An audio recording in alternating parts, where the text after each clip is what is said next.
আমারে জিগাইলাম, আম্মা ভালোবাসা আসলে কি গো?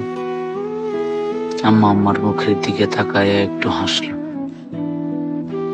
তারপর মাথায় হাত বুলাইয়া দিতে দিতে কইল, তুই যে প্রতিদিন আমি ঘুমানোর পর আইসা দেখস আমি নিঃশ্বাস নিতেছি কিনা, বাইসা আছি কিনা, এই যে তোর মনের ভিতরের ভয় আর আকুলতা, এটাই তো আসল ভালোবাসা।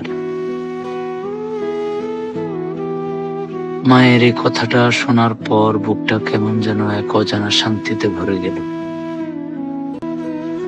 আবার একই সাথে চোখে পানি চলে আসলো। আমরা কত মানুষ খুঁজি, কত সম্পর্কের পেছনে ছুটি, ভালোবাসার কত শত জটিল সংজ্ঞা তৈরি করি, অথচ ভালোবাসার সবচেয়ে পবিত্র আর নিঃস্বার্থ রূপটা তো আমার ঘরের কোণেই বসে আছে।